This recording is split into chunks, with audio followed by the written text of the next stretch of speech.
Di saan lama sarin puya pain mual miliam sana apoy kantin kantor puy lemay ansung ko sunga lalpaslo mo na lautleng molte se RSTC ground side na kantleng peleta tugana yanin Khelo India Colosseum United Football Academy le SYS training baka o S&D Academy side training kan run tilang dona ni Puspas ngor takin ziranga chimizoa bolin pasa tranpui hal zirtelanga chimizo game an lut so hal momob dona ni tugina tan drill masaber puspas in bulan tanani he warm up drill tan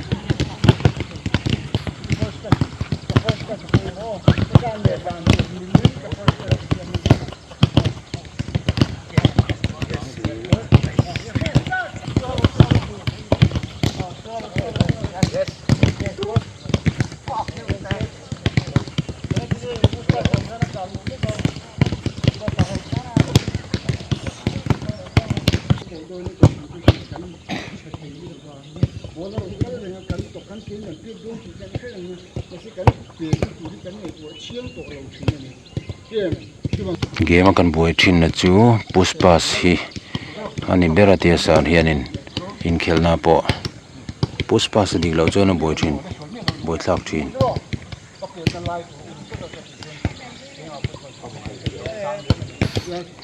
kanin nei chuanin pus dana po thlak ngaya latlai ka in pus ang kha ni theilawa tin the haril thar le zel an nei chuan atlat lai le an nei lai puspas dan kha inang theilo ni kal nei chuan in taching por kha ti tlem deuh atlat lai chuan tlemin pe puspas na le deuh leng nga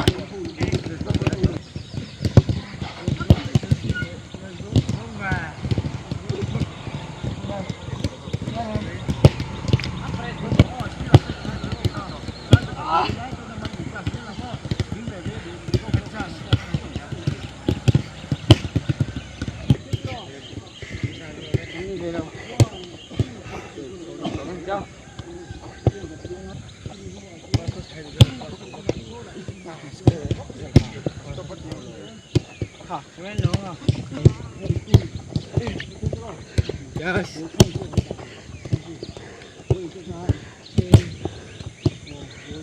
Yeah.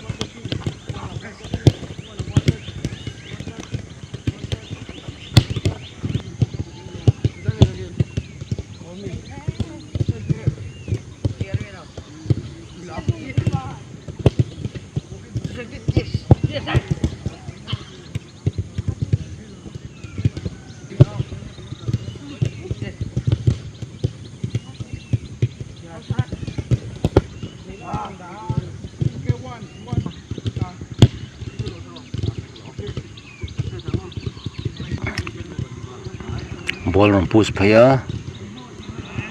va pe khan ball kha tran pui ngal thei tur ani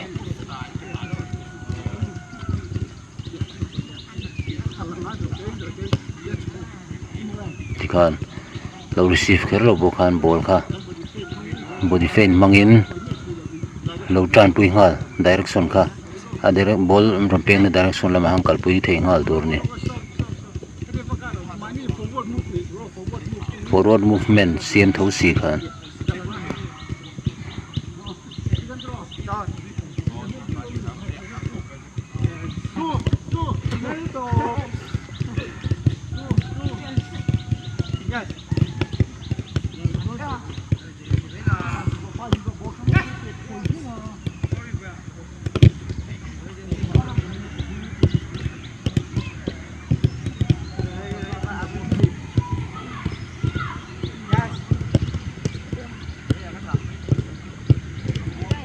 pathen khaten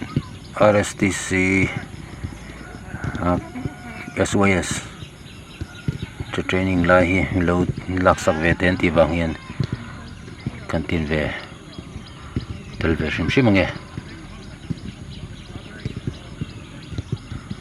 thon tuna sonin hardla an tlana pace zau tokin an tlan chuan as topa son speed ani boka tough don khom mai so pen sa na ngai boka topa speed la ni zui bok andi hi September thla hianin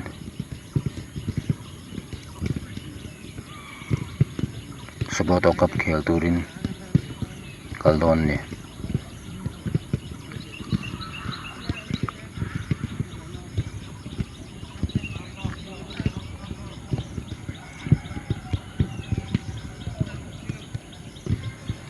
Sarma Moyan Tipui Mega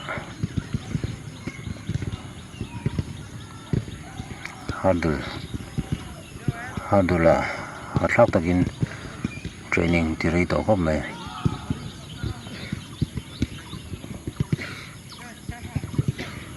kom nei lang reng kom mai forex in kan zuma video hi 720 in kana tu sam che lo mai the drill thak le a kon lian an he la so ta kon te dan thling so speed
so ta sonin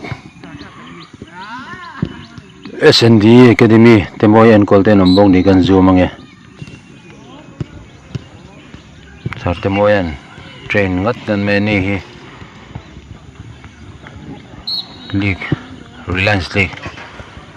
RFOC humle trap to tun tha hongkas ni som thuma tran tur ne under 10 ho training me kan sala son komna lakop mai zoom nasa lutuk chuan a pher mai the ti bel hing an du tok mai nge 5x velin thlang mi te lak chun zom le lo long he kon lian hel nuwa to thling speed ngat kat mai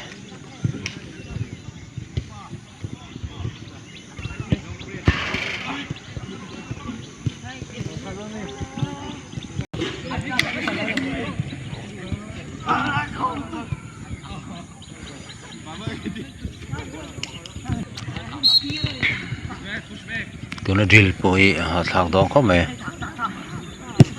en pakhat oma lineman bowler pe phaya tran puya tran hal char zera pas tu ina chun zom ngal nga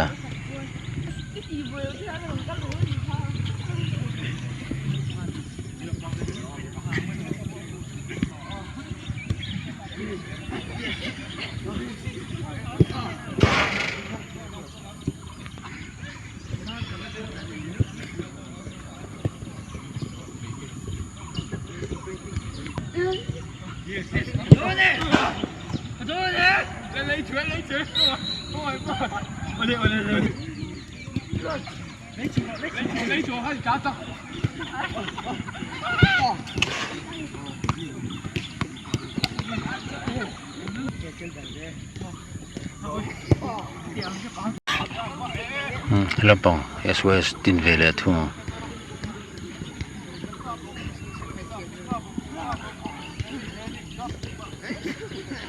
konan vehela barpi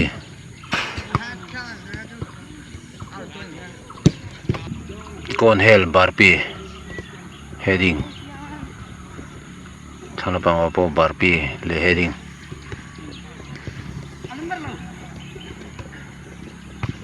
barpi le heading in pol hi tiếng hi ena in ha thak te mai ni barpi hi ta flutuk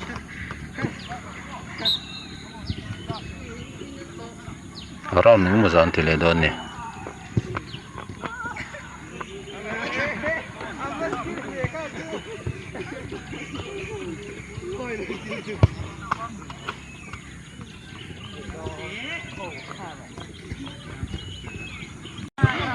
roll ti ve thung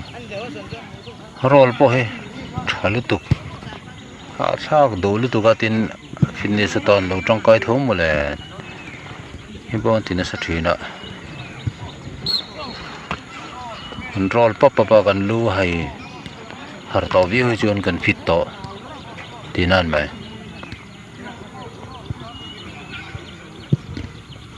fa fixin ka zoom kom nei hlal tu ka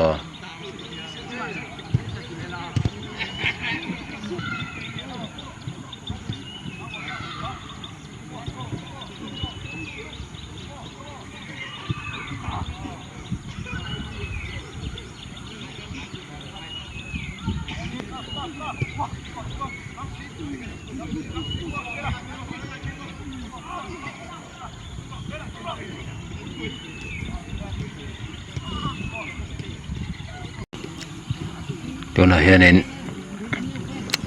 tlai chung chung pon ron kala hi ka fak khop mai kal lo top hi o yoma kal lo top ai chuanin kan lo tlai du ni pon kal shim shim hi that zia lang ani han fel tak em tlai chung chung po rong kal hi mo tiang tur ni midang pon en ton tur kan tlai wang kal lo top ri ngothi o yom tu khat kal lo po o yom em hiện hiện nấu bằng tiền hiện hiện tụ nghệ ngay đi anh chuyển vào hiện rồi tiếp theo khốp mày mình chụp xây là bằng nôm lâu thì lâu bằng và sẽ có phật lót thua hay vàng nil vin sana hà lâu đi lâu à sana đi lâu vài nó rong cal tai mấy giờ cái lâu nè drill sang sang tí to nữa mấy sao lâu bùi nè akalai kalpui mai kha atha jok lo mi nilem beg le kha nilen pangalen siam rem le man zela ti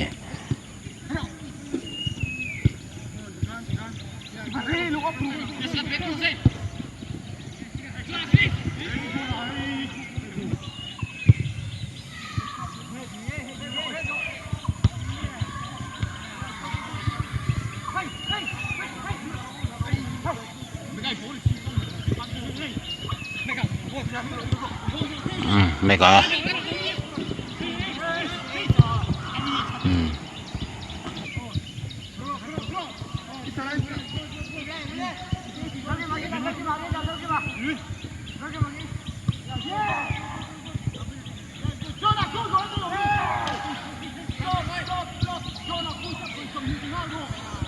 punishment of hazel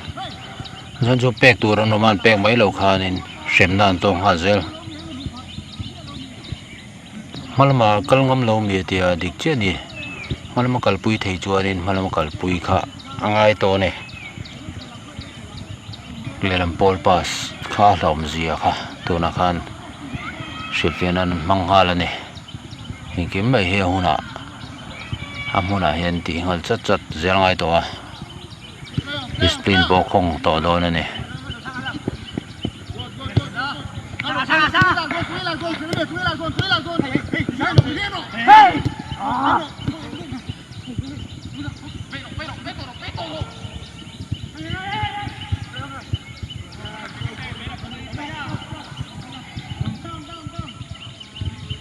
team down tir pot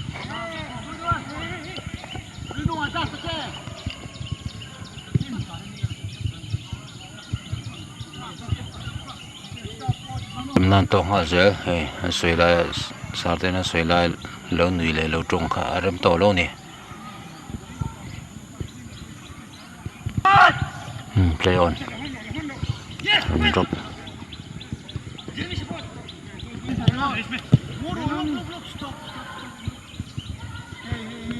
tuna khanin a bola dan kha blind lu tu ka move out pui jok tur ti space om na lampanga ating lo jom ball kha kan lo zel don me chu chu chople chin shringa zel ni play on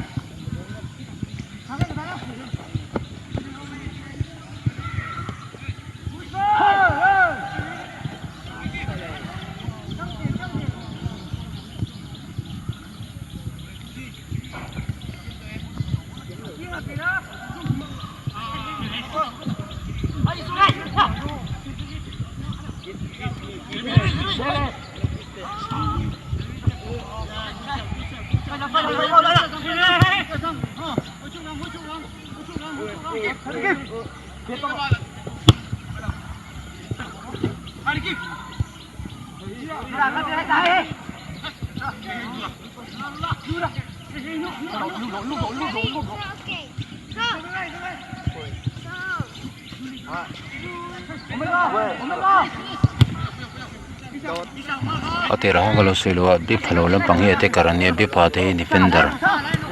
defending na anthokani archu bolan chanjon in attacking khanti vele thawa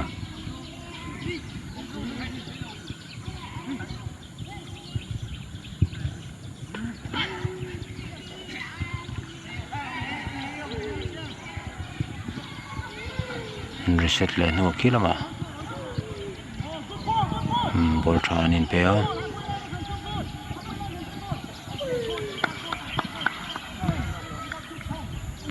bi phalo ma defender lampang in ball touch line bolang kleng kal pui thei awangin le lampang push up ngai ni ti da dor shil ngala eta left back hianin bi pha hianin ball lo changta sela hawa nai tu tur approach tu chu heta striker hian hawa nai ngaya chone lama thanglama ball ikal le ta sela akhar lampang tur ka line hi vakhar sakha langai don ni nungami so akhar na lampanga bom thuala win aron tol chowe hretangai ni striker so da bi pha so aron lu thak chuan kita central defender hian in aron zui vel ngarang don ni pelai bor tur hi bor theilo siam na tur trumin drill chun zir don ni side back hian ina wing te zun nei kan zun nei kan le ka chuan vor na chance kan siam chu bang chu bain ti lo tur chuan in kan ti che bangai ni wen ti na kha an sei lo ka sarin chuan in coming to hand play Tony play on ta John ke awan nai ta hitami ke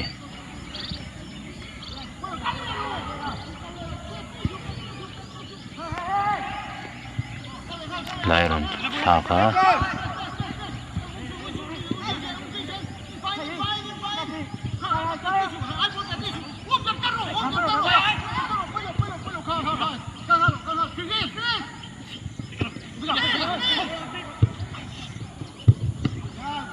score vele kating kan kira thleng tur ani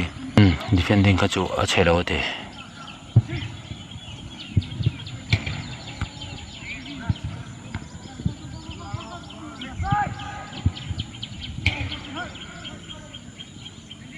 seven 20 in 4x in ka zuma video tu do ngalon di lobon setiam do ne bi parliament defending ka ti tha thayem ti lai ha ena chuan halo lamin attacking an ti tha them chan pui tha viwa ta khanin heta defender atangin long ball han pe ti rakha kha apui lomati ete karte chubain punishment push up long ball pek tu rakha lova close man lo lo close man to lo ni ro chuanin heta team kha kan le ta ka nu lampang kan ven puyangai to long ball pe ta ti kan nu lampang lo veng deu thap kha ngai to ni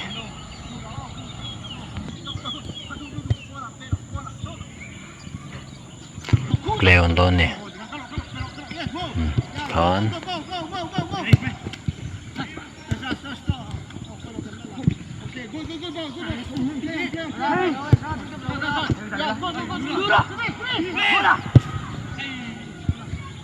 ni china an thil zir zong zong training te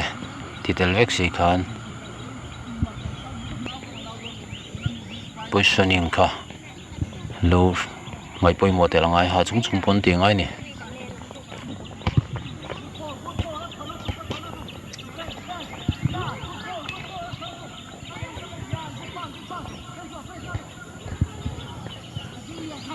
patang ball thasa da chuaka chuan te karte defender ten lo dang chat thei to ne mo lo close man chu poi mo ni defender ten ball on changlet bele thunga te karin chu sakwela thung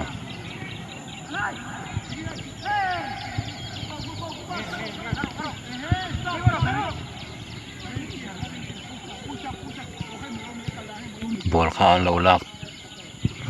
defender ten ball lak thei bang khan shemna an pele zeu ni tem va fight ngai free deu lak tir the kha do lo ni leon leche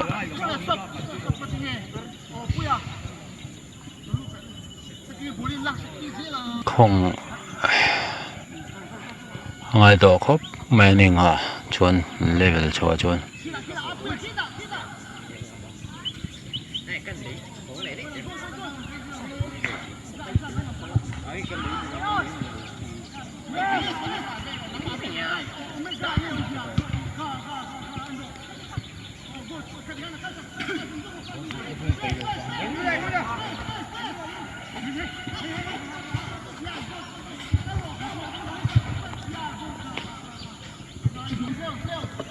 Leon lẽ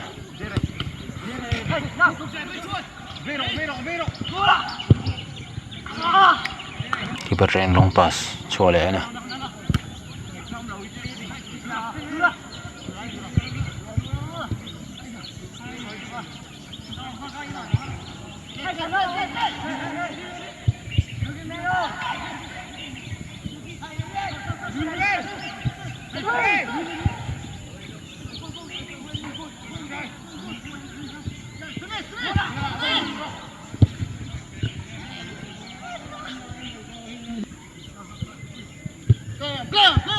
Leon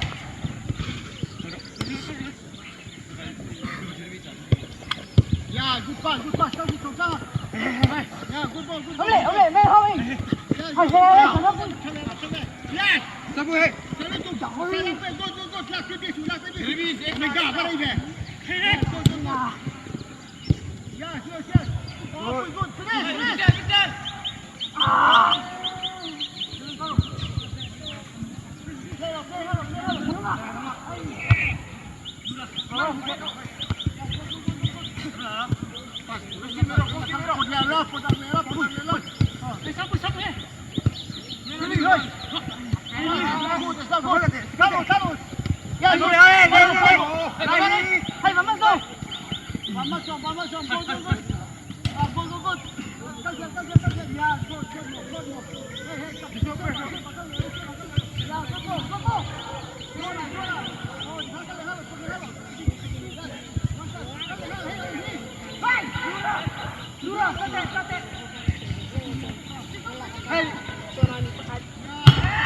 chop pup và teo tu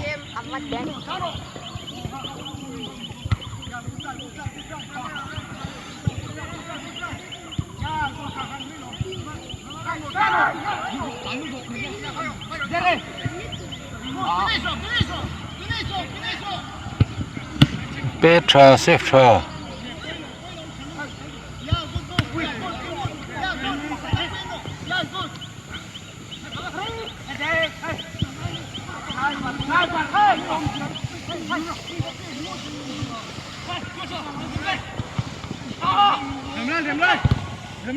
defending try punishment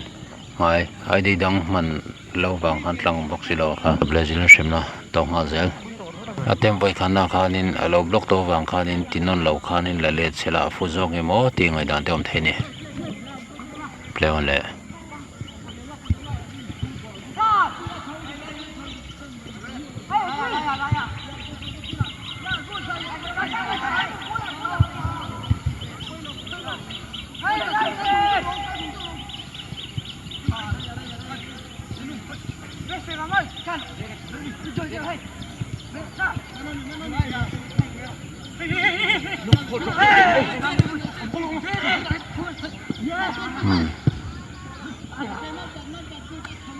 combine chakop mai heda ro lura ron move tam ka chon game kha atinung khop mai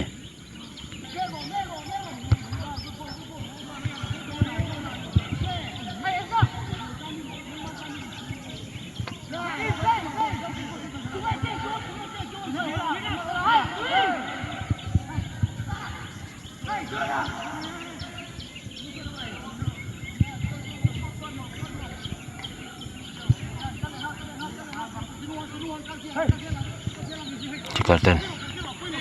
lekan senzama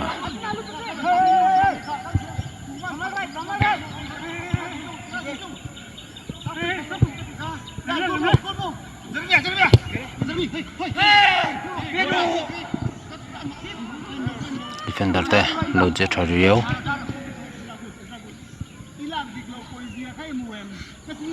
lag dik lo khanin lam kalai khan lag ban lo receive kha tem sol deu kha au yom thin kalai kha sarin soinun lokani play on angai ang khan tile do receive tha torin katia lag dik tur kha ni lepek tur ngai tu melo lag vak kha dik big lo ni ti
play on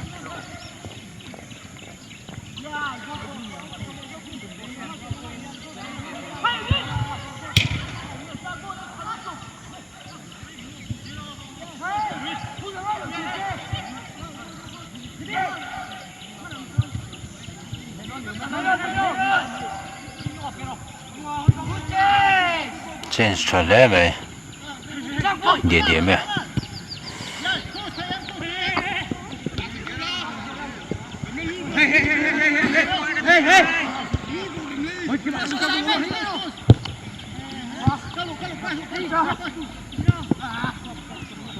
Tuna kan space lam tam lam pangahang kalpui jok to niya space lem lam kalpui entum wang khan diglo ni nga ball chho kha angai direction ngai boka kalpui wang kha kha boi ni direction kha tha kalo ngai to jok ni hetan ball pe chho ti thale do chakla panga kalpui to jok tur ni play on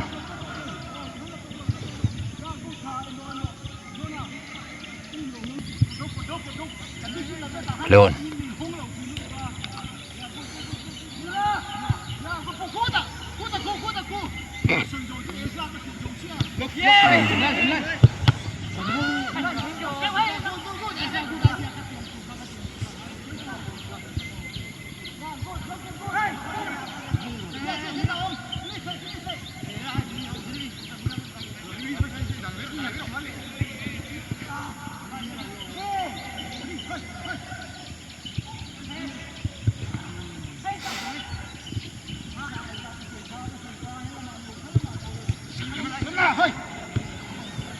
ball run kal na laman di to lo kan direction thlang ngai thin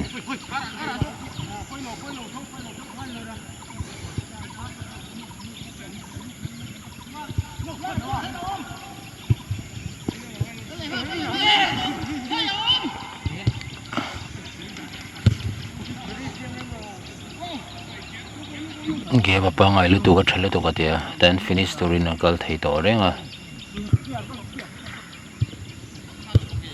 ta kan finish tu ra pek zau kha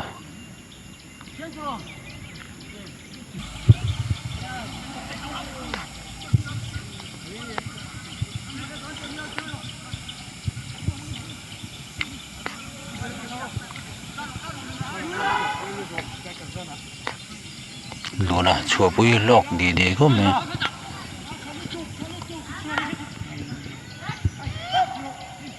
katiang a khanin ball kan loss khan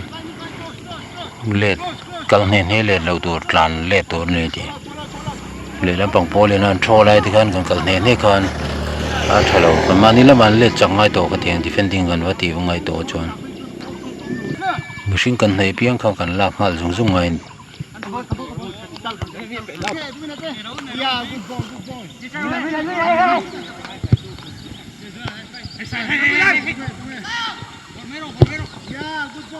chen sokop mai lên set thoboka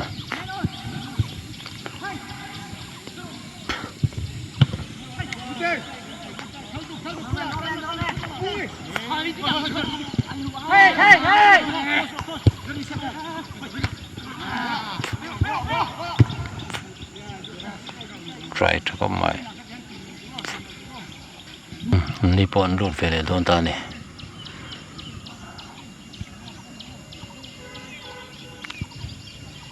play on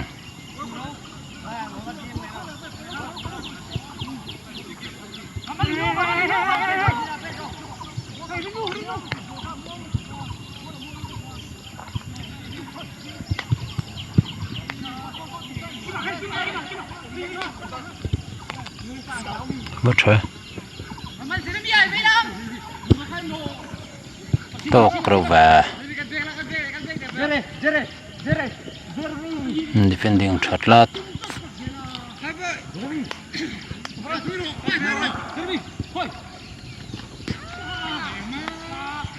hadu kha chalu tuga mara jo an man lo ko to khanin pass hu angai to ni kalai kha anin soi fia ve a kospula dribble ka tu malom te te mara jo defender ka panian lo ma wang khan pakhatin lo miss pona dot mi khanin hello khoi sak thei tlat me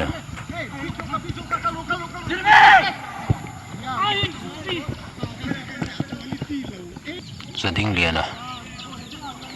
tuma luna rum thei pui thavio a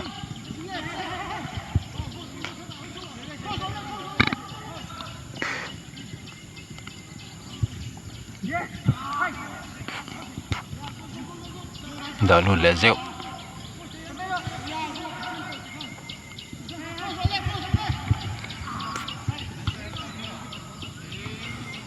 wow không hồn nom về mà sẽ là điểm ok khá plate mình sẽ là rất luôn nè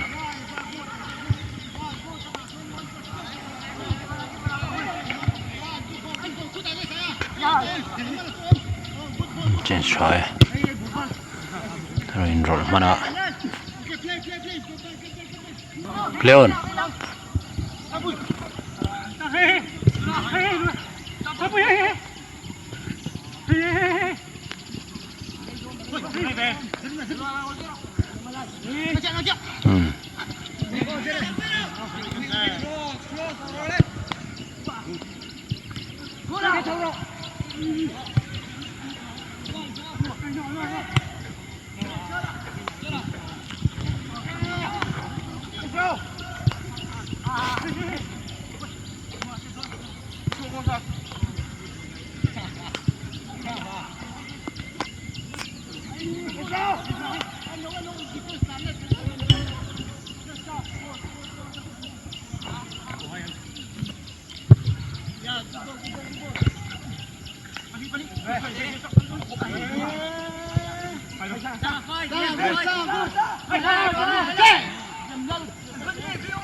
tlang pui the tlat mai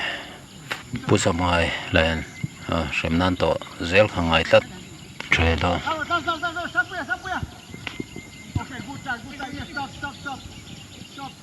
min tlan da ka dik che ti ma se ti tre don sang pui han bol mulo tu rang velen dona ti tre le ngai sang a bol mo tu rin dona tilai dil kha ti non ngai tlat sang pui la mule Vordon tin riat ka chone da hana lo siam rem kharin wing tan la kharin lo siam zel ni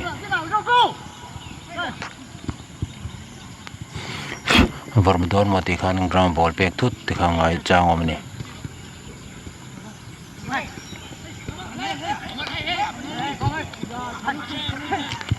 thu sok thale me